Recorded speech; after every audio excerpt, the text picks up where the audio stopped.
ازيك يا حسين؟ عامل ايه؟ كل سنه وانت طيب بمناسبه عيد ميلادك. تمام؟ ده مبدئيا انا احب بقى بهذه المناسبه اشكر لك اكتشافك ليا كفرعون هندسه شبرا، وبعد ما شفتني في الحاله 94 وبعد كده قدمتني بالدور العظيم اللي ما حصلش، دور البطوله العالمي اللي قعدت فيه طول المسرحيه واتدربت عليه ليله البروفا بس. خلاص؟ ومن هذا المنطلق احب اقول لك كل سنه وانت طيب. ومعانا واحد صاحبك حبيبك قوي كان معانا في المسرحيه برضه، مش فاكر كان دوره ايه، بس هو هيقول لك خد انا كنت معاك، احنا كلنا في المسرحيه بس. كنت معاك في المسرحيه، انا كنت بتفرج عليك. كل سنه وانت طيب يا حسين، وان شاء الله يعني عقبال 100 سنه كده ونفرح بيك وبعيالك باذن الله. صحيح، عايزين حضرتك تهدي له اغنيه. هدي له اغنيه؟ ست الحبابه حلالها انت. مش هينفع، عشان لو هديت له اغنيه هدي له اغنيه مفتاح الطرق. اللي بعد ابو ضحكه امسك يا يا حسين، كل سنه وانت طيب يا معلم. كان نفسي والله يا ابني نحتفل معاك بعيد ميلادك ده هنا في وسطينا، بس معلش. بس كتر خيرها مراتك والله، فيها الخير، هي صاحبتي. انا اتفاجئت، ما كنتش اعرف. هو ما يعرفش؟ ما يعرفش. طيب عامة يعني ابو زعل اهو. يبقى منتجها دي بشيلها في المونتاج. المهم كل سنه وانت طيب. بس نسيت اقول لك على حاجه، على فكره انا القعده دي هظبط فيها فيلم برضه وهعمله غصب عنك يا حسين. شئت ام ابيت هعمله. وعلى فكره انت مخرج فاشل. كل سنه وانت طيب.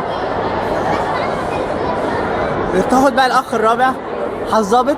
انا كان نفسي يا حسين وانا بتكلم كده ان كان عصام الفيسي يقف ورايا ويغني انا من البدايه وغربه بتحمل، وكان يجي ساعتها الموشن بتاع الاسبوع ده حزلوم وعمل اكس ريفيو على المركب. وربنا يكرمك كده بالسلامه يا حسين، وكل سنه وانت طيب. عقبال 100 سنه وكده تفرح بمالك. ابقى اعمل عمره يا حسين، ما تستهبلش. انت في السعوديه. هو في قطر. ابقى اعمل عمره برضه زي شفيق، مفيش مشكله عادي. طيب حضرتك تدي له اغنيه. انا من البدايه غربه بنحمل. انا عايز اهديله استنى عايز اهديله اغنيه. انا عايز اهدي لك اغنيه مهمه جدا، وانا عارف ان الاغنيه دي بتحمل من الذكريات الكثير.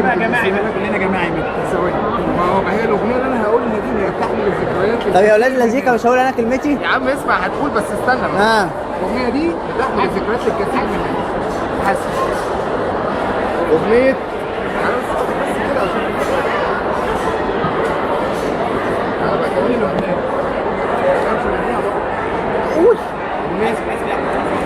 مصر يا اطهر قلب. تعالى شوف اسمها مصر يا اطهر قلب.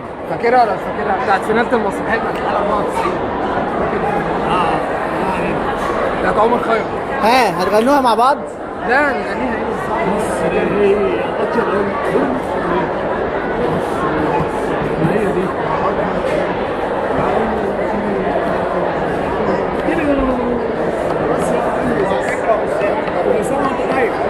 على فكره طبعا احنا عايزين نقول لك الراجل اللي بيصور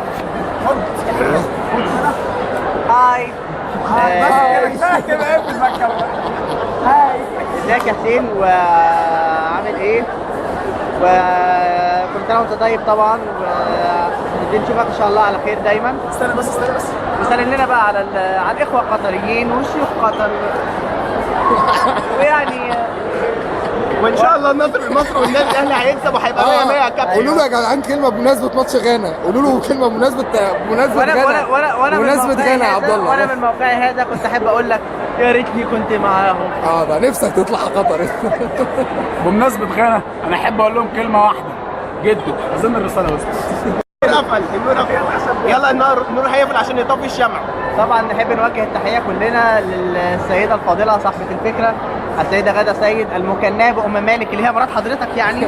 ومالك اللي هو ابن حضرتك. عشان بس مالك اللي هو ابن حضرتك. هي الحقيقه صاحبه الفكره، ونوجه لها كل التحيه ونقول لكم يعني يا رب تعيشوا في سعاده وهناء على طول. ان شاء الله. والسلام عليكم ورحمه الله.